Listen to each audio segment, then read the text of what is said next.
बच्चों, आज हम नवीन पल्लव पाठ्यपुस्तक के अंतर्गत पाठ 10 अंतिम युद्ध का वाचन करेंगे। इस जो कि एक उपन्यास अंश है। बच्चों, ये उपन्यास अंश अंतिम युद्ध वृंदावन लाल वर्मा जी के उपन्यास झांसी की रानी से लिया गया है या उसका एक हिस्सा है। इस पाठ में झांसी की रानी लक्ष्मीबाई और उनके सहयोगियों की वीरता का वर्णन अत्यंत सजीव रूप से किया गया है। बच्चों, 1857 की क्रांति आधुनिक भारत के इतिहास की एक प्रमुख घटना है, जिसे हम प्रथम स्वतंत्रता संग्राम के रूप में भी जानते हैं। तत्कालीन ब्रिटिश ईस्ट इंडिया कंपनी की शोषण व दमनकारी नीति के खिलाफ आम जनता में बड़े पैमाने पर असंतोष फैला हुआ था। अंग्रेजों की हड़प नीति से देशी रियासतों में भारी आक्रोश था। नाना साहब पेशवा, बेगम हजरत महल, रानी लक्ष्मीबाई और तात्या टोपे जैसे अनेक क्रांति नायकों ने इस संघर्ष का नेतृत्व किया। बच्चों, झांसी राज्य की रानी लक्ष्मीबाई ने भी अंग्रेजी नीति का विरोध किया और बड़ी बहादुरी से संघर्ष करते हुए अंततः अपना सर्वोच्च बलिदान दिया। बच्चों, आइए झांसी की इस महान रानी की संघर्ष गाथा की एक झलक इस पाठ के माध्यम से हम देखते हैं। बच्चों, ये जो उपन्यास अंश है, इसमें रानी लक्ष्मीबाई के अंतिम समय का दृश्य दिखाया गया है। रानी बड़ी वीरता से लड़ रही है और अंग्रेजों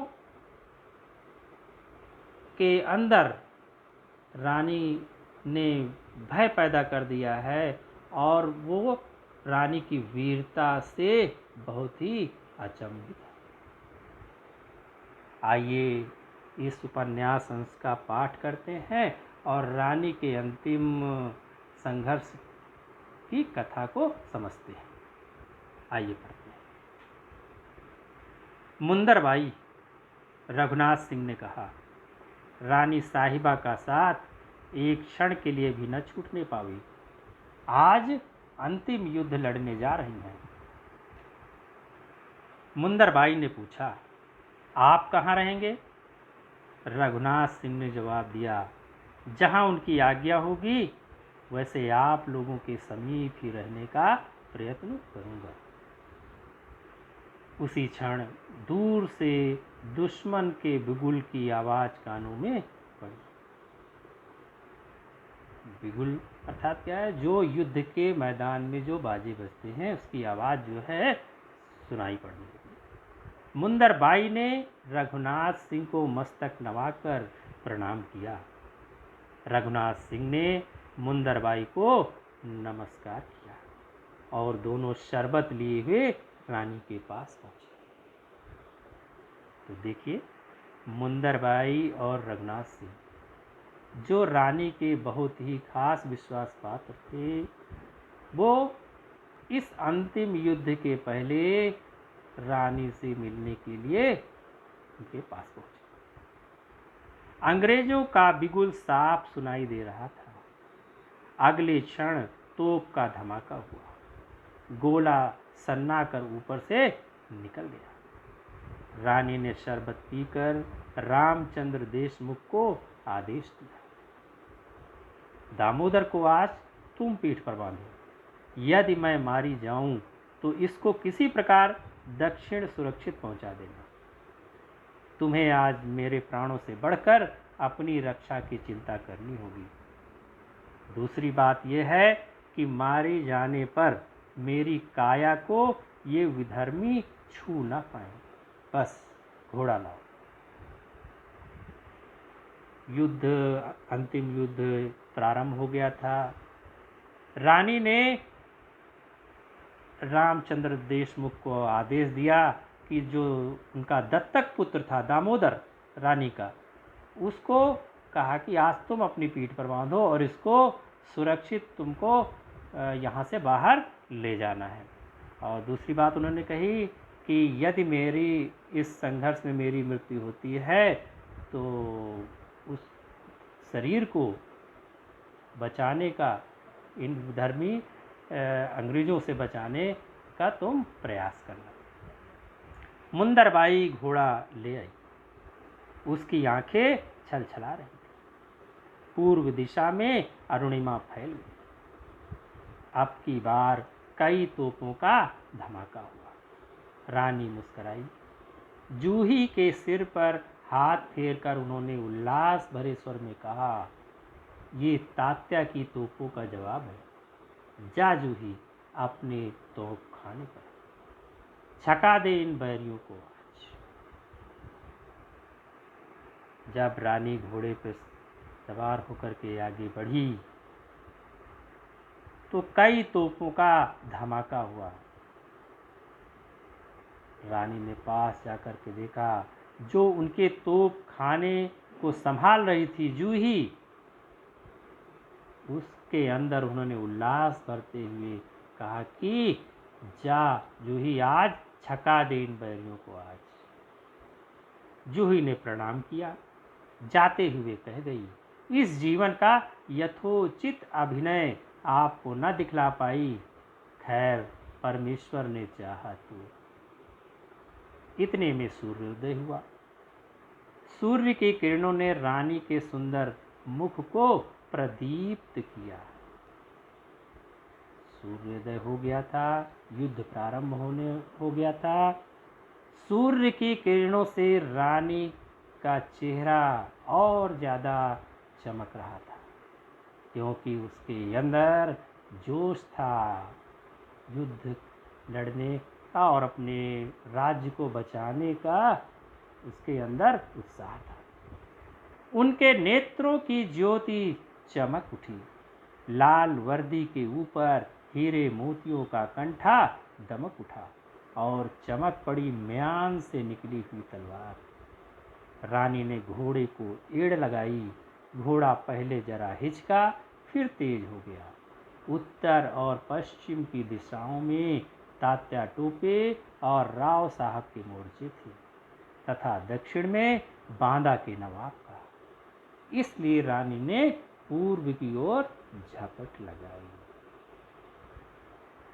भाई, युद्ध प्रारंभ हो गया था, तो अपने किले को बचाने के लिए जो व्यूह रचना रानी ने की थी, उसके अनुसार उत्तर और पश्चिम की दिशा में तात्या टोपे और राव साहब जो है नियुक्त किए गए और दक्षिण में बांदा के नवाब को नियुक्त किया गया। बचा पूर्व की दिशा। उस पूर्व दिशा में रानी ने जो है अपना नेतृत्व पूर्व दिशा की ओर दिया। गत दिवस की हार के कारण अंग्रेज जनरल सावधान और चिंतित हो गए थे। उन लोगों ने घुड़सवारों को कई दिशाओं में फैलाकर आक्रमण करने की योजना बनाई। घुड़सवारों ने पहला आक्रमण बंदूकों से किया। बंदूकों का जवाब बंदूकों से दिया गया। रानी ने आक्रमण पर आक्रमण करके घुड़सवारों को पीछे हटा दिया। दोनों ओर के घुड़सवारों की बेहिसाब दौड़ से धूल के बादल छा गए। रानी का रण कौशल देखकर अंग्रेज जनरल थर्रा गए। रानी युद्ध कला में काफी निपुण थी। उसने जो है घुड़सवारों पर आक्रमण किया, अंग्रेज घुड़सवारों के ऊपर, और उनको पीछे हटा दिया। और इतना भयंकर युद्ध हुआ कि चारों ओर धूल के बादल छा गए। धूल ही धूल आसमान में दिखाई दे रही थी। रानी का ऐसा रणकौशल देख करके जो अंग्रेज जनरल थे वो थर्रा गए, वो भयभीत हो गए। जूही की तोपें गजब ढा रही थी। अंग्रेज नायक ने इन तोपों का मुंह बंद करना तय किया। उसके घुड़सवार जूही के तोप खाने पर जा टूटे। जूही तलवार लेकर भिड़ गई। दुर्भाग्य से वह घिर गई और मारी गई। आप देखिए, जूही जो रानी की सेना की एक बहुत ही प्रमुख तोपची थी, उसके तोपखाने ने अंग्रेजी सेना में हलचल मचा दी। जब अंग्रेजों ने देखा कि जूही की तोपें तो बहुत ही भयंकर रूप से हमारे ऊपर प्रहार कर रही हैं, तो उन्होंने वो जा करके जूही के ऊपर तलवार से टूट पड़ी। जूही ने संघर्ष किया, लेकिन दुर्भाग्य से वो मारी गई। इतने में ही ब्रिगेडियर स्मिथ की पलटन रानी के पीछे पीछे चल रही पेशवा की पलटन पर दो ओर से झपटी। इससे पेशवा की पलटन घबरा गई। उसके पैर उखड़ गए। अंग्रेजों की संगीनें और तोपें उस पलटन का संहार कर दी। पेशवा की दो तोपें भी उन लोगों ने छीन ली। आप देखिए, रानी की सेना में पेशवा की पलटन जो सबसे बड़ी पलटन थी वो रानी के साथ साथ चल रही थी। जब ब्रिगेडियर स्मिथ ने देखा, अंग्रेज ब्रिगेडियर था स्मिथ, उसने देखा कि ये पेशवा की पलटन तो बहुत बड़ी है, तो उसने जो है सबसे पहले पेशवा की पलटन पर अटैक किया, आक्रमण किया। इससे क्या हो गया, इस अचानक हमले से वो पलटन घबरा गई और उसको बहुत काफ़ी नुकसान उठाना पड़ा। रानी की रक्षा के लिए उनकी सेना ने अंग्रेजों का प्रचंड सामना किया। प्रचंड भयंकर रूप से जो है उन्होंने सामना किया। रानी धीरे धीरे पश्चिम दक्षिण की ओर अपने मोर्चे की शेष सेना से मिलने के लिए मुड़ी। उन्होंने घोड़े की लगाम अपने दांतों में थामी और दोनों हाथों से तलवार चलाकर अपना मार्ग बनाना आरंभ कर दिया। रानी की तलवारें आगे का मार्ग साफ करती चली जा रही थी, किंतु पीछे के वीर सैनिकों की संख्या घटते घटते नगण्य हो गई। आप देखिए, रानी ने बड़ी बहादुरी का परिचय दिया। उन्होंने जब देखा कि एक हाथ से तलवार चलाने से काम नहीं बनेगा, तो उन्होंने घोड़े की लगाम को अपने दांतों में दबाया और दोनों हाथ से तलवार चलाने लगी और अंग्रेजी सेना को भयंकर नुकसान होने लगा। लेकिन क्योंकि रानी के सैनिकों की संख्या तो कम ही थी, अंग्रेजी सेना बड़ी थी। संघर्ष बड़ी बहादुरी से किया, लेकिन जो उनके रानी के वीर सैनिक थे, धीरे धीरे करके उनकी संख्या घटती गई। उसी समय तात्या ने रुहेली और अवधी सैनिकों की सहायता से अंग्रेजों के व्यूह पर प्रहार किया। तात्या कठिन से कठिन व्यूह में से होकर बच निकलने की रण विद्या में निपुण थे। अंग्रेज थोड़े से सवारों को रानी का पीछा करने के लिए छोड़कर तात्या की ओर मुड़ गए। सूर्यास्त होने में कुछ विलंब था, तभी एक अंग्रेज सैनिक की कटार रानी के सीने के नीचे जा पड़ी। प्रत्युत्तर में रानी ने तलवार से उस सैनिक को समाप्त कर दिया। उस सैनिक के मारे जाते ही उसके बाकी साथी भाग गए। देखिए, रानी की सुरक्षा करने वाले धीरे धीरे करके कम होते जा रहे थे।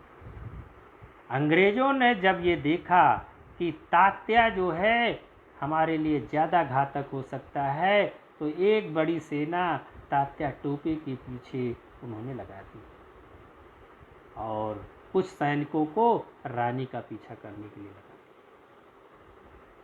एक अंग्रेजी सैनिक ने जो है अपनी कटार, छोटा चाकू होता है जो कि हथियार के रूप में इस्तेमाल किया जाता है, उसकी सहायता उसने जो है उस कटार से, वो कटार जो है रानी के सीने के निचले हिस्से में मार दी। रानी ने जवाब में उस सैनिक की गर्दन काट दी, उस पर तलवार चला दिया और वो वहीं मारा गया। लेकिन रानी तो घायल हो चुकी थी। घायल रानी आगे निकल गई। उन्होंने सोन रेखा नाले की ओर घोड़े को बढ़ाया। देशमुख उनके साथ हो गया।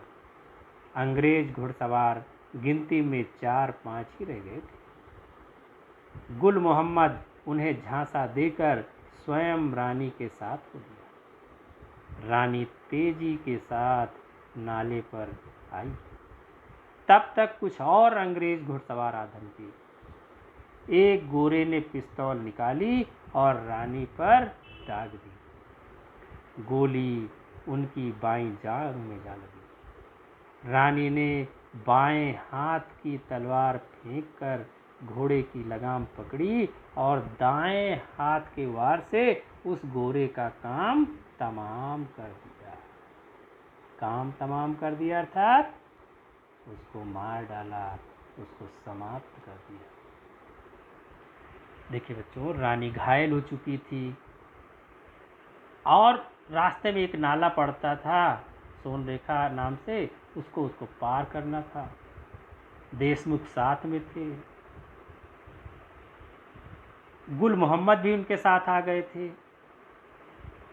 तभी एक अंग्रेज सिपाही ने पिस्तौल से रानी के ऊपर गोली चलाई जो उनकी बाईं जांघ पे जाकर के लगी। रानी ने बाएं हाथ से जो तलवार, क्योंकि दोनों हाथ से अभी तक तलवार चला रही थी, उन्होंने बाएं हाथ की तलवार को फेंक करके घोड़े की लगाम पकड़ी और दाएं हाथ से वार करके उस सैनिक का, अंग्रेज सैनिक का काम तमाम कर दिया, उसको मार दिया।